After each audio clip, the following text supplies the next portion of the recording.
turabashimije mwebwe mwese mudukurikiye kwibuwe TV. Yesu ashimwe. Amahoro y'Imana abane namwe cyane. Turabakunda cyane kubwa gahunda y'ibiganiro bikunda kunyura ku Kwibuwe TV, uburyo mudukurikiranamo, uburyo mukora share, uburyo muduhamagara. Turabashimiye, Imana ibahe umugisha. Uyu munsi rero turagira ngo tubabwire yuko gahunda zirakomeje. Muraza kubona iki kiganiro cya Josiane, Imana yakoreye igitangaza. Nshuti yanjye, mu ijuru hari Imana irakora, Imana ifite imbaraga, nta kintu kinanira Imana. Ni ukuri, uyu mwana w'umukobwa Imana yamukoreye igitangaza gikomeye. Kanseri, turabizi ko umuntu wese urwaye kanseri ikintu ubundi cya mbere kimwica ni ukwiheba. Ariko nagira ngo nkubwire ngo wo kwiheba, nubwo uri kwa muganga, nubwo hamaze igihe, nubwo ubona bikomeye, nubwo ubona nta nzira, nubwo wacitse intege, winamuka ku munota wa nyuma. Imana yagukora surprise. Imana igikora surprise igakiza abari biteguye gupfa, bakakubona wabaye muzima. Mu by'ukuri rero mukomeze mudukurikirana ku Kwibuwe TV, mukora share, mutubwira byagenze neza, byagenze gute, ibyo bitagenda neza nabyo mubitubwire kugira ngo tubashe kubisobanura. Cyane cyane muri iki gihe turimo abantu badafite aho gusengera. Benshi muhumure, Imana irabazi icyo yabavuzeho no kugikora, izagikora. Ni Imana itabeshya, ni Imana itabara, ni Imana y'urukundo, ni Imana y'amahoro. Ntabwo ari umwana w'umuntu ngo yisubire ku cyo yakuvuzeho. Haleluya, bwoko bw'Imana, ndabashubuje. Nitwa Mukashyaka Josiane, ni umukristo wo mu itorero Holy Spirit. Mushumba wanjye Apotre umukobwa wa Yesu Aline. Icyatumye nanga ubu buhamya, icya mbere nuko nabonye imirimo y'Imana yaranyejeje. Nanjye nabonaga yuko nta hantu byava, nta nzira byacamo. Ariko nifuje kugira ngo nawe uhumure urugamba rwose waba urimo, cyane cyane wowe uri kwa muganga, aho i Kanombe, Kibagabaga, i Butaro. Nta ndwara n'imwe Imana ishoboye kunanirwa, byose irabishoboye. Nagira ngo rero kugira ngo nanjye mbe umugabo wo guhamya iby'Imana yankoreye. Imana yaranyijije, Imana yanyijije kanseri, Imana yanyijije kanseri. Nawe rero ufite kanseri, indwara zose Imana irazishoboye. Wehanga amaso Uwiteka. Nagira ngo nguhumurize rero, wowe urwaye, wowe wihebye, ko Imana ishoboye gukiza. Nanjye yaranyijije, byari bikomeye, ariko yaranyijije. Nakire rero imbaraga zo gukomera, Imana iracyakora. Nifuje kuba kuri iyi channel Kwibuwe TV, nzanywe no kuvuga imirimo y'Imana, ibyo yankoreye, aho yankuye. Imana yaranyijije, Imana yarandengeye. Nagira ngo nkubwire wowe wihebye, ufite ibibazo, ufite uburwayi, ufite intambara z'uburyo bwose, ubona yuko Imana itazarangiza. Nagira ngo nguhumurize yuko mu ijuru hari Imana ishoboye byose, ishoboye kuturengera. Imana yiteguye kumva intore ziyitakira ku manywa na nijoro. Niwihebe, ntucike intege, wumve ko uri kumwe n'umubyeyi wawe ugukunda. Nta wundi, ni Kristo, ni Imana yo mu ijuru. Ikintu rero nshatse kuvuga, nari ndwaye uburwayi bw'imyaka 3. Abaganga babuze igisubizo, nanjye ubwanjye nabuze igisubizo. Ariko Uwiteka wenyine yabaye hagati mu ruhande rwanjye, aranyereka impande zose.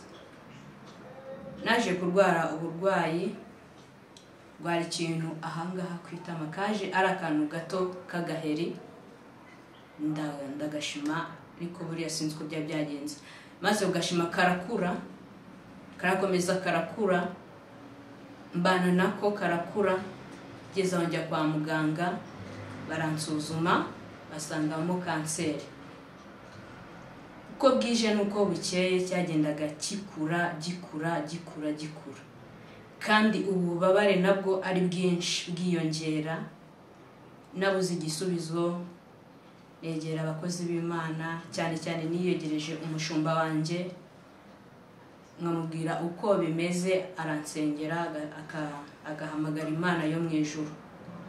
Imana ikamuha amakuru yuko ngomba gukira. Nkomeza kugira ibyiringiro byinshi yuko Imana iri hagati mu ruhande rwanjye. Ubwo burwayi rero nabujyanye kwa muganga i Masaka. Ngeze i Masaka baransuzuma, abaganga babonye uburwayi bwanjye batangira kumererekanya, kunsiganira, ntago bazamvura. Izi ni impapuro zingeza kwa muganga.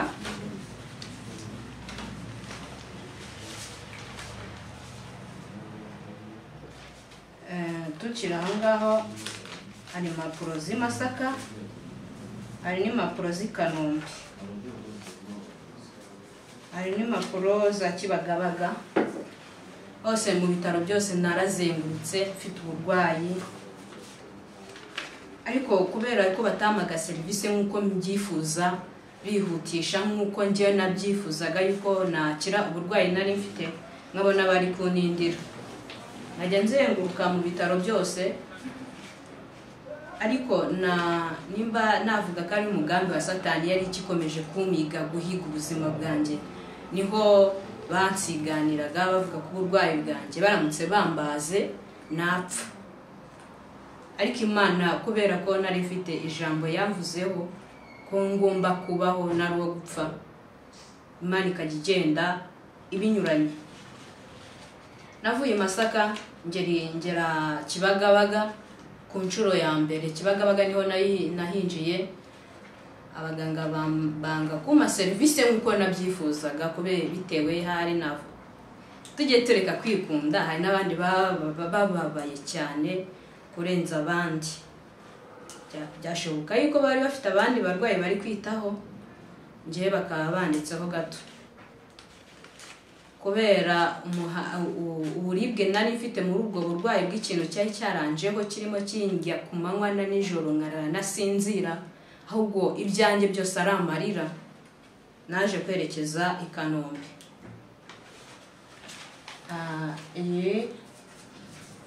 Baransuzumye, banyandikira umuti ngo nzaze mwitwaje bambagi.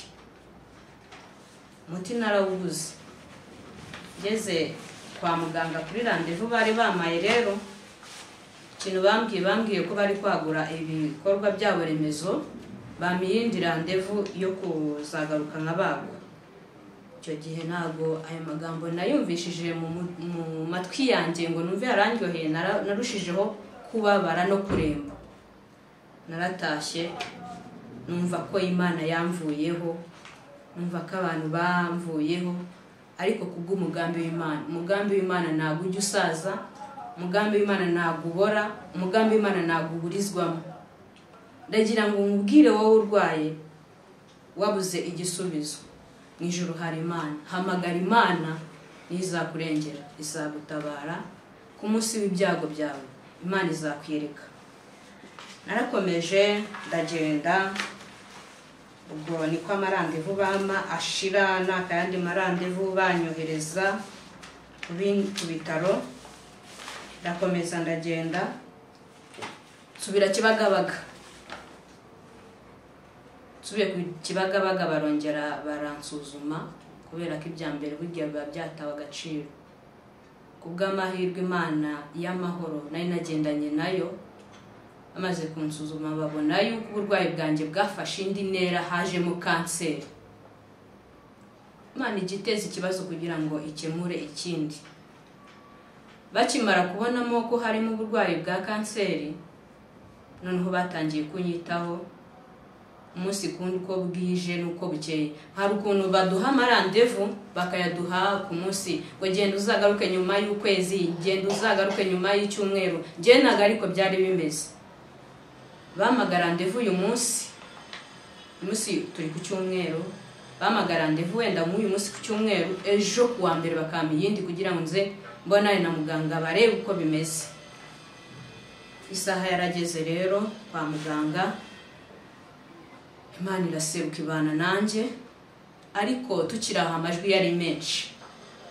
Urumva iyo umuntu afite ikibazo ajya ahantu henshi cyane hatuma wenda abona ibimuhumuriza. Uko muri ubwo burwayi bwanjye nirwaga mu nzu, n'umushyitsi yaza mu nzu mwihisha, agaragaza yuko ngewe nadahari bitewe n'ipfunwe nari mfite. Umwana w'umukobwa afite ikintu kibyimbye kigera ku rutugu, nkabona ni ibindi bintu. Ariko kubw'ineza y'Imana, ndacyari kuvuga kubw'ineza y'Imana, kubw'imbabazi zayo, iturebera mu mbabazi zayo nyinshi. Mbese ikintu kiranga Imana ni imbabazi zayo nyinshi cyane. Imana rero yarandebeye mu mbabazi zayo, ibona ko natari uwo gupfa, ibona ko ndi uwo kubaho, kandi mfite byinshi nzabwira abandi bantu bafite ibibazo nk'ibyo nari mfite. Ahari hari umuntu ushobora kuba nkurikiranye nawe afite ikibazo cyamubanyeho kirekire cyamugumyeho. Njyewe nashimana ko uburwayi bwanjye ntabwo bwari bumaze imyaka myinshi cyane. Hari benshi imyaka yabo bufite imyaka yabo ari myinshi, ariko bahumure, mu ijuru hari Imana, mu ijuru hari Imana itabara, mu ijuru hari Imana ikiza. Nanjye yaranyijije. Ese ukeka ko hari icyo natanze? Nta kintu nahaye Imana, ni kubw'imbabazi zayo nyinshi. Nikigera aho ngaho kwa muganga rero banyitayeho cyane, baramvura. Ndasabira n'umugisha umuganga wanyitayeho, Etienne, Imana imuhe umugisha, Imana iguhe umugisha cyane, wanyitayeho cyane, urankurikirana ubwo abandi byari byabananiye, ariko we wambaye hafi ukampumuriza. Yego, Imana iguhe umugisha. Muganga yaranyandikiye kubagwa. Icyo gihe nabazwa ari ku munsi wo kuwa kane, amamagara ari ku munsi wo kuwa mbere, nitegure nzaze mbagwe. Nahise mbyumvira hejuru, nurutse umutima. Mbese nabaye nk'umuntu uhise ukira ako kanya naragera mu ibagiro ry'ahantu bari kumbaga. Iminsi yarageze ngera kwa muganga. Umva imirimo y'Imana ukuntu itangaje rero. Murabizi iyo umuntu agiye kwa muganga ari bubagwe, abafite abandi bantu baraho iruhande rwiwe bari buze kumuba hafi bakamufasha mu bintu byose. Ariko njyewe byabaye nk'ibintu bitunguranye, byanjye byaratunguranye. Nagiye njyenyine, umurwaza wanjye twari twavuganye yuko niba ajya kunyakira ndi bumuhamagare agahita aza. Ikitangaje nuko bambaza adahari, yasanze ibyanjye byarangiye. Naragiye ndisinyira ibintu byose, ndisinyira, barantwara. Ariko ubwoba bwari bwinshi, bazana imyenda yo kunyambika. Ariko mu mutima wanjye harimo amajwi abiri, Imana we ndapfuye koko ndapfuye. Ajya amamagara umushumba wanjye ansengera, akavuga ati humura, Imana iri kumwe nawe. Ako kantu kakandema umutima. Rero bamaye imyenda yo kujya kubagwa, ndagenda ndabagwa. Abaganga nabo banyitaho, bari abaganga benshi cyane. Icyo cyumba byonyine ukinjiyemo, uhita uvuga ati ahantu rwose nimava amahoro. Ndashima Imana uburyo haba hameze, n'uburyo baba bakwambitse. Mbese baba bakwambitse nk'umuntu. Sindabona umuntu wapfuye bambitse, ariko ndakeka baba bakwambitse nk'umuntu. Mbese n'upfa bahite bagushyiraho amapanga ubundi birangire. Ariko Imana yabanye nanjye, barambaze, banera ikinya bwo nyine naracyumvaga, ariko ubwoba umutima urakubita. mbona ikinya kiramfashe kubw'amahirwe ariko batari banera ikinya barambwiye se uri umurokore cyangwa ntabwo uri umurokore ati se kubera iki turagira ngo twumve yuko ushobora kuba utari umurokore unywa inzoga ikinya kikaba kitagufata nawe ati oya ndakeshejwe ngenda senga ati Imana usenga ikurengera ariko uhumure n'ubundi biraba amahoro. Narabazwe maze kubagwa gahunda yanjye irakemuka numva noneho ndatuje. Mwibuke yuko harimo kanseri wumva iyo byakubitaga kubikarasa nahitaga mbyumvira mu bwonko numva mbese mbuze nk'umuntu umeze nk'umuntu ugiye gusara nkahita n'ubwenge ariko Imana ikomeza kuba hagati muri njye. Umuntu Imana yavuzeho naho Satani yamurwanya nubwo Satani yamuhiga ariko Imana ibikomeje kumufata ntabwo ijya imurekura. Ibiduca intege ni byinshi, ibitubabaza ni byinshi, ibitwereka ko ubuzima bwacu bwarangiye ni bwinshi. Impfu zari zihari, buri wese ambonye urapfuye ntuzajye kwa muganga uzapfa, ariko Imana ntabwo yise ku magambo abana b'abantu bavuze, ahubwo yavuze ijambo ryayo, yararirinze kandi iranarisohoza. Barambaze naha ndi muzima, kanseri irakirivamo, ubu mubiri wanjye ushima Imana, uhimbaza Imana, numva ndaryama ngasinzira, ibintu byose ni amahoro. Muri urwo rugendo nakomeje kugenda, ikintu navuga ni ukwambara imbaraga z'umutima. Satani ashobora kukurasa rimwe, ariko niwemere ko Satani akurasa, niwemere ayo majwi Satani ari kukubwira yuko birangiye, niwemere ko Satani akubwira ngo noneho urapfuye ngo ese uraba uwande, oya, Imana yo mu ijuru nitanga ihumure, iteguye kuguhumuriza. Yego. Ariko ikintu nubwo nakize, ubu ndashima Imana, ubu ngenda mbese nemye, ariko mbere muri ubwo burwayi nagendanaga ipfunwe. Uzi guhora wambaye umupira ku zuba, sangahe umupira, noneho muri Covid agapfukamunwa noneho kariho. Ngiye kubw'amahirwe ngiye sinakuragamo agapfukamunwa, oya, nahishaga uburwayi bwanjye kugira ngo abantu bose nazaba kabarore dore wa mukobwa, kuko uburwayi bwanjye bwaje nkuze, ntabwo bwaje ndi umwana, bwaje nkuze ndi mukuru. Mbona birangwiririye bimbaho. Ni ukuvuga ngo abantu bari banze ubwa mbere bari bazi ko nyiri wa wundi nyine, ariko baragise bakonja rivu batazi impamvu. Abenshi ntibari bazi impamvu. Ubundi abantu bari bazi uburwayi bwanjye ni abashumba bansengeraga, nabo mu muryango mu rugo, abandi bandi bo hanze ntabwo byakundaga, kuko nari mfite n'akazi ko muri leta. Ariko kubw'Imana yari ikomeje kumba hafi, yaramishe nitume abantu bose bambona ukoneye. Agapfukamunwa kakoze. Noneho nigeze kujya sinzi urubuga nigeze kujyaho, mfungura akavideo kariho umwana w'umukobwa yari ariho yambaye agapfukamunwa, agakuyeho dusanga namenyo yari afite. Mu mutima ndavuga tari nkanjye koko, nk'ubu ngiye mu kirori, kuko nakundaga no kujya ahantu henshi cyane hanakomeye. Nk'ubu ngize umwaku. Urumva ukuntu Satani atwambika igisuzuguriro. Satani akwambika igisuzuguriro mu burwayi, ukibaza aho biri guturuka, ukibaza aho bihera, ukibaza uko bimeze. Ariko nabati nkanjye ngubu ngize umwaka agapfukamunwa kakavaho, bakabona iki kintu kibyimbye, nabigenza gute? Ariko nibyabaye. Aha agapfukamunwa rero kakaviriye, nahise niga system yo kuba umwisilamu kandi natari umwisilamu. Nkahora nitandiye ku manywa, ku zuba, mu mvura, igihe cyose nambaye nitandiye misha uburwayi. Ariko Imana yo yonyine yabashije kumishura, ikuraho ibyatumaga mbese mbuwihishwe. Imana yarampishuye rero. Ndashima Imana rero ko ndi muzima. Ubu ndashima Imana rwose mu mutima wanjye, nuzuye amashimwe, ndagenda numva nekanye muri njyewe, ndumva nkomeye, nta kanseri kindimo. Imana yaranyejije, Imana yazikuyeho. Nani zo nzanarwara ndi umugabo wo kwihamya, nazo nzarwara kuko namenye Kristo, namenye gusenga. Yewe nawe rero wari ucitse intege, wewe ushobora kuba warasengaga ukabivamo, ariko ndakwinginze kugira ngo wongere ugire umuhate, wongere ubyuke.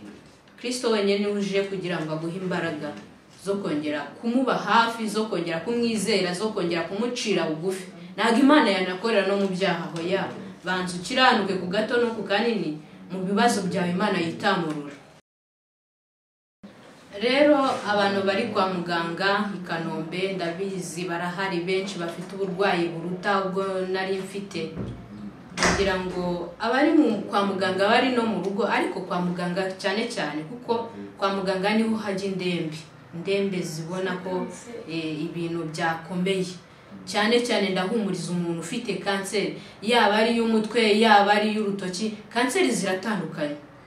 Nanjye ndagira ngo mubwire ko nari mfite kanseri yandiraga mu mutwe. Navuga ko ari kanseri iri mu gihimba cy'umutwe, niko nje nabyita, ariko ni nako byanditse kwa muganga, kanseri y'umutwe, kuko byamubitiraga mu bwonko nkabyumva. Rero ndagira ngo wowe nguhumurize, wowe uri kwa muganga urwaye ubona ko byanze, mu ijuru hari Imana itabara, mu ijuru hari Imana ikiza. Nubwo bamwe babandi bo hanze aha bavuga ati ibyo ni ukubeshya, ntabwo Imana ikiza. Narakize, ibi ni ibihamya, narabazwe, iyi ni inkovu, Imana yari itamuruye. Nagira ngo rero wambare imbaraga no gukomera, ko Imana iri mu ruhande rwawe. Muri ubwo burwayi bwawe ubona ko byacitse, ibintu byabaye parararara, ariko Imana iri mu ruhande rwawe kugira ngo igukize. Humura, mu ijuru hari Imana ishoboye byose. Iyabashije kunyiza kanseri, nawe iyo ndwara yawe nubwo ubona ko ari ndende ikomeye, ariko Imana yonyine igukozeho rimwe urakira, uhita uhabwa imbaraga zo gukira. Yego Imana ishimwe. Rero narakize, nawe wari wihebye n'ukuri, ndagira ngo uhumurize, mu ijuru hari Imana ikiza. Aho abaganga babona ko byanze, navuze yuko bari bansiganiye badashobora kumbaga ngo napfa, ariko ndi muzima ubu ndagenda. Narakize, umwaka ugiye gushira nyize. Yego Imana ibahe umugisha, mwakire ihumure biva ku Uwiteka.